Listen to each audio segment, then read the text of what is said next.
Welcome back. Yep, another news of the day video. As we are now past the regular season and postseason being finished, we're into the busy part of the off season. Things stay pretty busy until early August, which is when I take my vacation.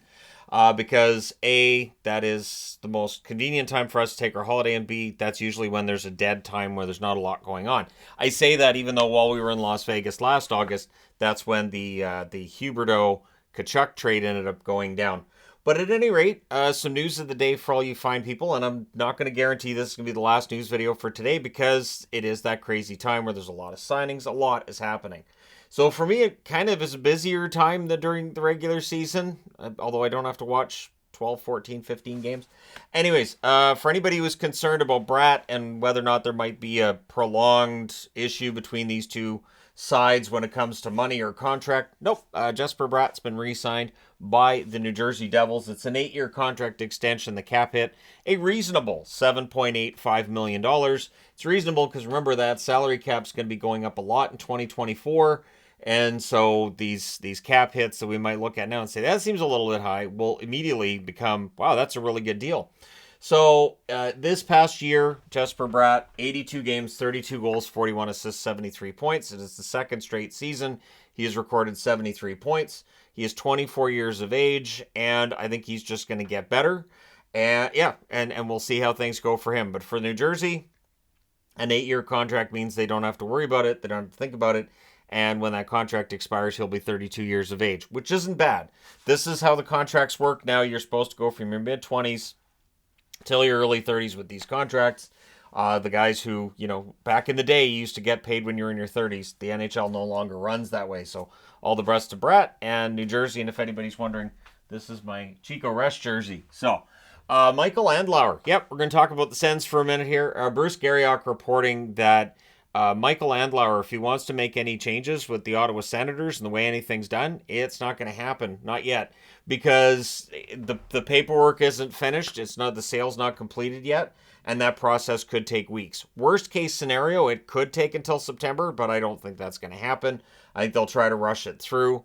All reports, Andlauer's a guy who's got deep pockets, loves hockey, and is set up to be one of the better owners in the NHL potentially. And so, for Ottawa, if you're looking for big changes in the front office or anything, it may have to wait until after Andlauer is officially the owner. It may make it tougher for them when it comes to negotiating contracts, and especially if they're trying to entice somebody to join the team. But we shall see how that affects them. Minor trade made today, and yet, for me as a Dallas fan, it's too bad. Fredrik Olofsson. Good player, played for Dallas a little bit here and there. I was kind of hoping that they would keep him, but he had his rights traded to the Colorado Avalanche for future considerations. Yep, future considerations on the move again, and immediately Olofsson signs a 1-year deal with Colorado. So those future considerations can become a draft pick. It is possible that Colorado throws Dallas a 7th rounder, but all the best to Olofsson. I think he's a good depth player. I'm kind of surprised Dallas didn't find a way to keep him around. Maybe there was something else there that prevented them being able to re-sign him, but all the best to him in Colorado. He's a good player. I think the Avs fans are going to like him. Darren Dreger, when interviewed today, reporting that the names that are on the market for the Canucks are the ones you might expect. Brock Besser, his name is out there. Connor Garland's name is out there. Tyler Myers. Myers is very tradable once his cash bonus has been paid out on July 1st. So a team would acquire his cap hit, but they would not be acquiring that salary. The salary they pay out would be not very much. I think $5 million is his signing bonus. So you would be picking up a player on a 1-year contract, $6 million cap hit, and you only have to pay him $1 million. So we'll see if anybody lines up for Myers potentially again, because if they have the cap space, that can work. But for Vancouver, I think Garland's the most likely to end up being moved, but this is a team that needs to get under the cap, and teams know they need to get under the cap. So they're not going to find teams that are all that willing to help them out without asking for something in return. So we'll see how things go for Vancouver, but that is a large conversation point. So the ratings being out for the Stanley Cup final, and I've only seen the American side of the ratings. I would imagine they're down in Canada too.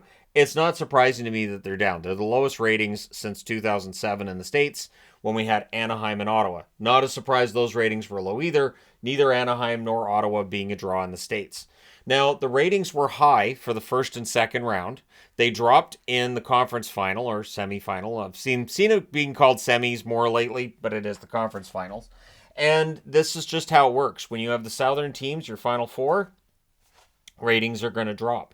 And it's something that doesn't surprise me at all. I'm not surprised. I know the videos I did recapping the Stanley Cup final games definitely down from the view counts of last year's Stanley Cup final recaps. But I think the fact, too, that it was a one-sided Stanley Cup final didn't help with viewership, because once Vegas won that second game 7-2, we kind of knew what was going on. And again, if I didn't have a channel, I don't know if I would have watched the rest of the final. Just being honest, I may not have.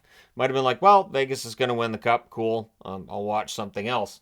So there was probably some of that as well. And then there's the fact that being on TNT and that schedule, I understand, they've got a schedule around other programming, but deprioritizing the NHL the way that TNT and ESPN did this year just makes it look like the product is not important. It's telling your viewers this product isn't all that important, and it comes across. And so I think next year the NHL needs to really figure this out. You can't be scheduling around baseball games in May. You can't be having extra days off because they don't want you to be scheduled against some other event in some other sport. And so there's a lot of reasons why the ratings would be down. There's also the reality that the National Hockey League's got their money from ESPN, TNT, from Rogers for those TV contracts. It hurts the networks. It doesn't hurt the National Hockey League necessarily.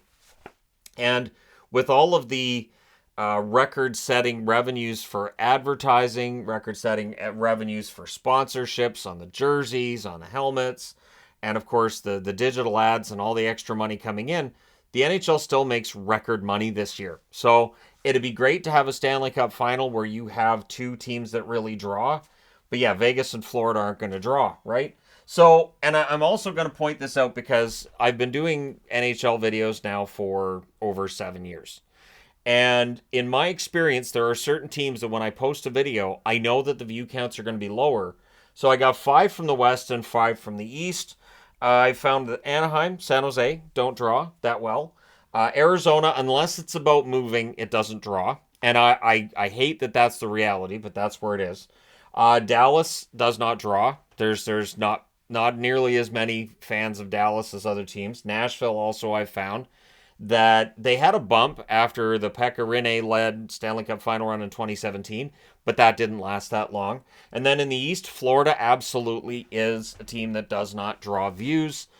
Carolina, same thing. Columbus, same thing. New Jersey, on some levels, been the same. It's been better this year, though, with them, the team themselves on the ice getting better. But yeah, in general, New Jersey doesn't draw. And the Islanders. So I got 5 from the West, 5 from the East that I know when I post videos on those teams. I know the view counts are going to be a bit lower, but I don't worry as much about that. Now, the teams that I know are big draws, a lot of these are Canadian, which is interesting because most of my viewers are in the States. But yeah, the Canadian teams will always draw, minus Winnipeg and minus Ottawa. They seem to draw. So Calgary, Edmonton, Vancouver, Montreal, and Toronto, all definitely draws in terms of views. Colorado has become quite the draw with views as well. And I almost put Tampa Bay on there, but that's changed. So a couple years ago, yeah, anytime I talked about Tampa, if I did a video on Tampa, it would get clicks and we hate them. They're LTIR and tech with them, but still got the views, right? So when you engage with contact online just to tell people that you hate it, you're still engaging with that content. It's still helping that content. Just letting people know.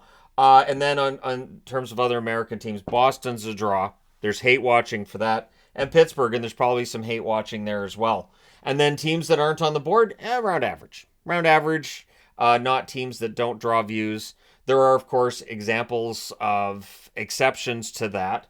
But the reality is that if the NHL was obsessed with making the most money possible, they would be putting, I should have had the Rangers on the big draws side of things too. But from an American perspective, if they really wanted that big money and a lot of ratings, you'd want the Rangers in the final. You would want a team like LA to go on a run. You would want that, right? I know when the Rangers and the Kings met in the Stanley Cup final, my first thought was that should be a cha-ching in terms of NHL ratings in the States.